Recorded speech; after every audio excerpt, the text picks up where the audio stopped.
नगर पालिक निगम सिंगरौली में बवाल मचा हुआ है पार्षदों में, क्या कुछ कहना चाहेंगे आप? देखिए, पार्षदों में बवाल मचने का कारण है क्योंकि अधिकारी जितने हैं भाजपा के जो ज़्यादातर पार्षद हैं उनके बारे में ज़्यादा से ज़्यादा विकास करते हैं। जैसे क्या जो दूसरे दल के पार्षद हैं उनको काम करने के लिए उनको हर चीज़ कागज़ चाहिए।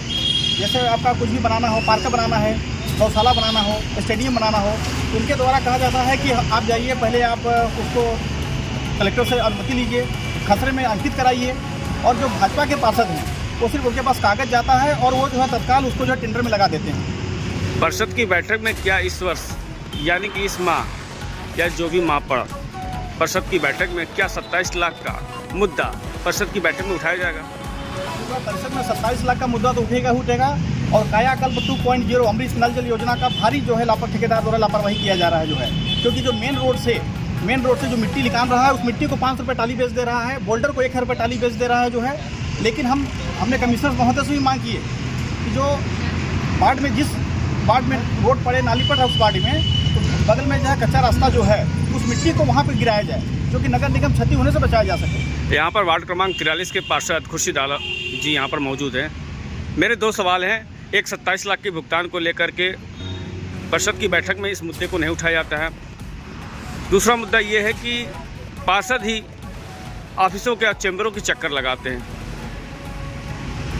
लाख का जो शिवाजी कॉम्प्लेक्स का एक मतलब हम लोगों के संज्ञान में है, उसके लिए पूरा MIC ने उसके ऊपर कार्यवाही भी किया है। उनके अधिकारियों में जो भ्रष्टाचार में लिप्त उन सभी अधिकारियों पर कार्यवाही हुई है, लेकिन कार्यवाही का मतलब रिजल्ट नहीं आया है। कार्यवाही उनके ऊपर हो चुकी है और आगे कार्यवाही राज्य शासन के लिए भेज दिया गया है। अब उसमें क्या होता है?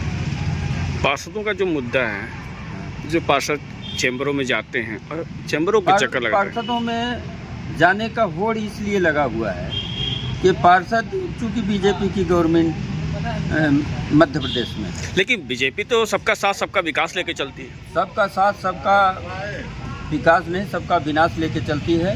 कहने का मतलब यह है कि बीजेपी जो है, बीजेपी का मध्य प्रदेश में गवर्नमेंट है। यहाँ अगर पार्षद चुपचाप रह के सिर्फ प्रस्ताव रख के और दे के कमिश्नर को चाहें कि कोई भी कार्य हो जाए तो नामुमकिन है, सिर्फ बीजेपी का होगा।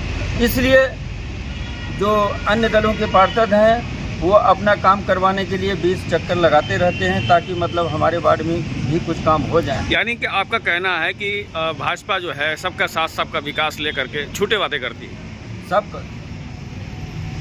झूठे वादे नहीं, सुनने में थोड़ा सा अंतर है या लिखने में अंतर है। क्या है, बीजेपी कहना है कि बीजेपी का विकास बड़े पैमाने पर होना चाहिए। इसके बाद किसी का हो या ना हो उससे मतलब नहीं है। प्रचार प्रसार सिर्फ करना चाहिए कि सबका साथ सबका विकास और बड़े पैमाने पर बीजेपी का विकास होना हो, यही उसका जो है पूरी तरह से एजेंडा है। बस जब परिषद की बैठक होती है तो उसमें आपकी आवाज़ को क्यों दबाया जाता है? यहाँ तक कि विपक्ष पार्टी के भी जो प्रतिपक्ष नेता हैं उनको भी दबाया जाता है। उसमें किसी को नहीं दबाया जाता, अपनी आवाज़ उठाते हैं। चूँकि पहले से ही इन अधिकारियों के द्वारा कुछ हेराफेरी कर दिया जाता होगा, जिसके वजह से पार्षद खुद जो है अपने दब जाते हैं। या पार्षद जब चाहेंगे तो कोई किसी को दबा नहीं पाएगा, चाहे वो बीजेपी हो, चाहे कांग्रेस हो, चाहे यहाँ की नगर सरकार हो, कोई भी दबा नहीं पाएगा।